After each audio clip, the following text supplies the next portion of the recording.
Does Neil Sedaka play Sudoku? If he does he play to the sound of cicadas while sipping Sambuca in southern Sedona? Does he call up Madonna and Robert De Niro to come for canasta or even some Uno, then afterwards, hopefully, maybe, Sudoku? And Kiki D? Would she? Could she? Do Kiki and Yoko eat pico de gallo with David Sedaris? Do they speak of antiques and quote some quaint haiku? Just what do they do when they do Sudoku? And what of de Kooning? Santana? Sinatra? Did Frank croon a tune while he did his Sudoku? Did he doobie-doo and shooby-dooby-doo, and did he do that voodoo while he did Sudoku? Did Eva and Ava and Jaja and True, when it was très hip to be hip, do beaucoup Sudoku? Did Chico and Harpo and Zeppo and Groucho and even old Gummo watch Silvers do Bilko while they did Sudoku? Count Dooku and Luke long ago far away when they went to Naboo did some space Sudoku. And fluky but true, I've heard that Camus, when he did Sudoku, wore a toque from J. Crew. Who knew?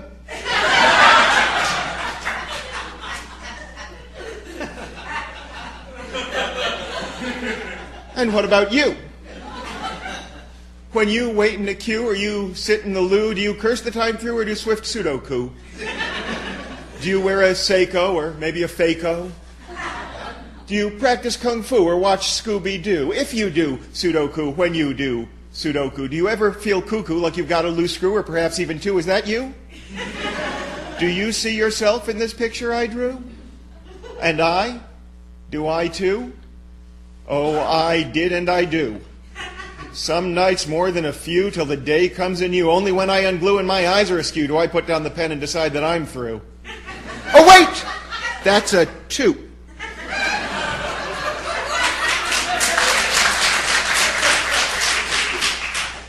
Thank you. I don't know why I can't let this go. I can't let these things go. I don't know why.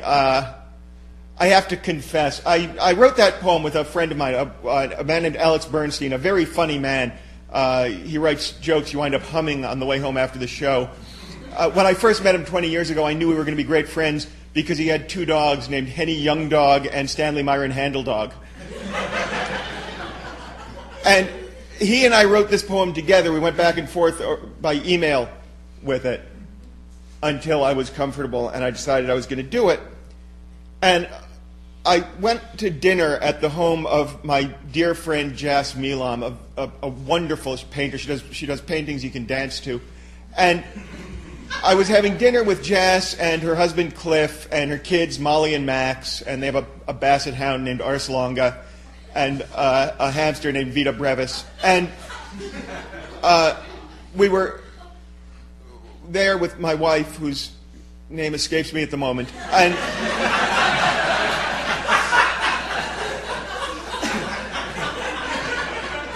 during dinner, I said, I'm working on this new piece. Do you mind if I run it past you? Because sometimes I present written material in lieu of a personality.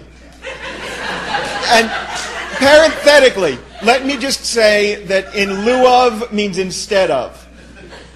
If you've been using it interchangeably with in light of, people like me have been judging you harshly. When a writer or a performer sits at your dinner table and says, may I run a piece past you, you will have no option but to say, okay. But what the writer-performer will hear is, yeah, that'd be great, thanks. So Jas and her husband said, yeah, that'd be great, thanks. And I ran the poem. And afterwards, they were very nice, and Cliff said, how do you remember all those words? And Jas said that it sounded like Dr. Seuss. And then they were done stroking me. But I was not yet done being stroked. So a sort of an awkward silence settled on the table. And in this silence, Max, their son, said, "Anakin! Anakin!" And nobody said anything, because we just ignored it. That's what you do when kids spontaneously develop Tourette's syndrome. You just let it go. But he was looking right at me when he said it. So I said, "What?" Because I'm good with kids. And he said, "Anakin went to Naboo with Dooku.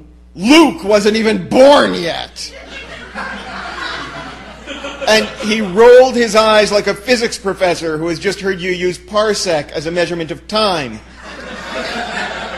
Or a pompous, overeducated storyteller who has just heard you say, "take a different tact," when you meant take a different tack. My point is, he was judging me harshly. And I said, "Oh, thank you, Max. I'll look at doing a rewrite. Because I feel that kids should know that it's okay to correct adults, and you're no longer allowed to hit." But even as I said it, I felt this wave of self-loathing and despair. Because I knew I was not going to change it. I was going to leave it exactly the way I wrote it, and nobody was ever going to know aside from me, and I'm an atheist. Come with me. I do not believe in any conventional, traditional, Caucasian, bearded deity. I so thoroughly do not believe in any deity that I find it difficult to believe that anyone else does. If you ever hear me saying, "I have the utmost respect for whatever superstitious bullshit you want to believe in," that's a lie.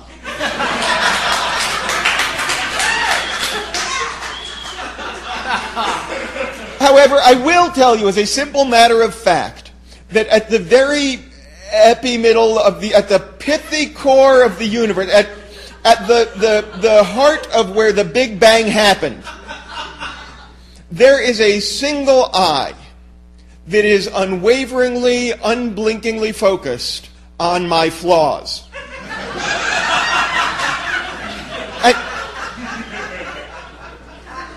If any of you ever encountered that eye, you would find an adoring, grandparently ocule that can see in you only your best and your greatest potential. But when I see that eye, it will look at me with disgust and disappointment. And it will judge me harshly for every misspoken word, every minor factual inaccuracy that I have left in a piece of my work for the sake of rhythm or a laugh or expediency. And it will cast me out at once. And it will send me spiraling backward through the vast, dark void, lit only by the slow glimmer of lights from stars that have died 1,000,000 years ago. And as I fall away, I will cry out, "Where are you sending me?" And it will say, "I'm sending you to Naboo to do Sudoku with Luke and Dooku." And I will shout, "Anakin! Anakin!"